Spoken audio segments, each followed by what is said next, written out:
Good morning friend. आज के नए वीडियो में आपका स्वागत है।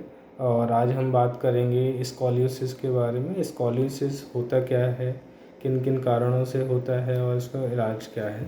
तो स्कॉलियोसिस बेसिकली एक कंडीशन है और आप कह सकते हो बीमारी है जिसमें आपका स्पाइन सेंटर से या तो लेफ़्ट साइड या राइट साइड शिफ्ट होना शुरू हो जाता है। मतलब आपका स्पाइन स्ट्रेट होने की बजाय एस शेप होना शुरू हो जाता है। That is scoliosis, right.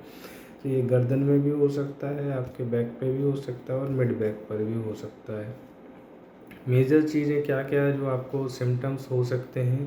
पहला है कि नेक और बैक में पेन हो सकता है, डाइजेस्टिव इशू हो सकते हैं, ब्रीदिंग इशू हो सकते हैं। अगर आपको लगता है कि मैं ज़्यादा वॉक करती हूँ, ज़्यादा चलती हूँ या चलता हूँ तो आपको ब्रीदिंग रिस्ट्रिक्शंस आने शुरू हो जाते हैं, राइट।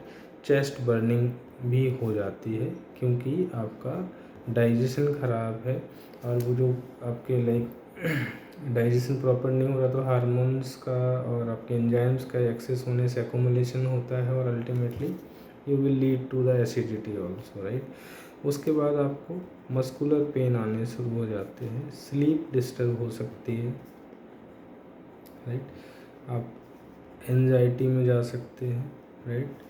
ये सारी चीज़ें आपको फील हो सकती हैं और आप जब वॉक करेंगे तो आपका वॉकिंग स्ट्रेट लाइन नहीं रहेगा। जब आप चलते चलते थोड़ी देर बाद आप अपने लाइन से हट जाएंगे। उसके बाद आप कभी चेक करेंगे तो आपका जो रेगुलर फुटवियर है वो एक साइड से कहीं ना कहीं से कट रहा होगा, या तो लेफ़्ट साइड से या राइट साइड से, राइट। तो ये सारी चीज़ें अगर आपको लगता है आपके साथ हो रही हैं और रेपिटेटिवली हो रही हैं तो आपको एक एक्सपर्ट की ज़रूरत है जो आपको सपोर्ट करे, आपके स्पाइन को स्ट्रेंथन करे, राइट। अब इसके सबसे बड़े रीज़न क्या है।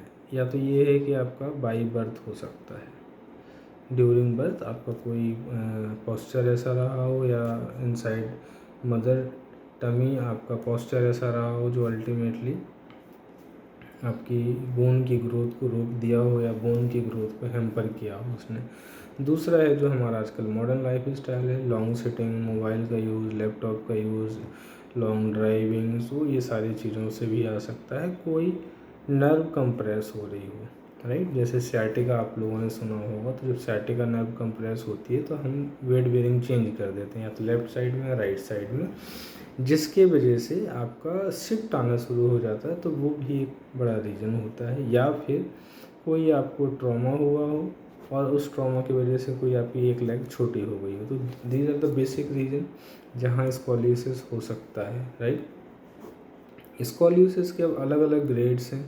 ग्रेड 1 में है आपका लाइक फंक्शनल है। ग्रेड 1 फंक्शनल का मतलब है आपके मसल के इम्बैलेंस की वजह से हुआ है।